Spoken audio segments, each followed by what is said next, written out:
Halo Mas Vincent, hari ini aku mau ngajakin Mas Vincent buat belajar bareng tentang brand building. Seperti yang kita tahu, sekarang itu udah banyak banget konten creator yang bermunculan di semua platform sosial media. Nah, untuk itu, biar Mas Vincent tetap bisa terus eksis, makanya aku ngajakin Mas Vincent buat belajar bareng tentang brand building. Pertama-tama, brand itu apa sih? Brand adalah cerita, image, atau citra yang dibentuk dari sebuah produk atau jasa. Dalam hal ini, Mas Vincent sebagai content creator pengen punya ciri khas yang seperti apa sih dalam setiap konten yang dibuat, yang kalau audiens lihat sebuah konten itu udah tahu nih, oh itu kontennya pasti punyanya Mas Vincent. Walaupun mungkin di dalam konten tersebut nggak ada muka Mas Vincent yang terpampang gitu, tapi orang-orang tuh udah tahu ini tuh konten Mas Vincent banget gitu.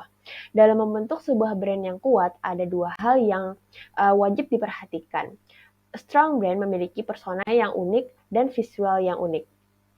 Nah, untuk bisa mengetahui dua hal tersebut, kita bisa mulai dengan analisis SWOT.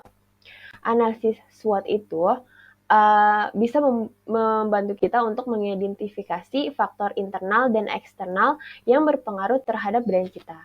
Analisis strength dan weakness merupakan analisis internal di mana kita melihat kelebihan dan kelemahan apa sih yang kita punya sebagai content creator. Analisis opportunities dan threat merupakan analisis eksternal di mana kita bisa melihat peluang dan ancaman apa nih yang bakal kita hadapi sebagai content creator. Mengapa kita perlu melakukan analisis SWOT? Agar kita bisa lebih mengenal ke dalam diri kita sendiri tentang kelebihan yang kita punya yang bisa membuat kita tuh stand out dan berbeda dengan kreator lainnya. Dan bisa mengevaluasi kelemahan yang kita miliki sehingga kita bisa memperbaikinya. Misalnya, visualnya masih bisa dibikin lebih menarik dan konsisten kah di setiap kontennya atau sudah cukup menarik?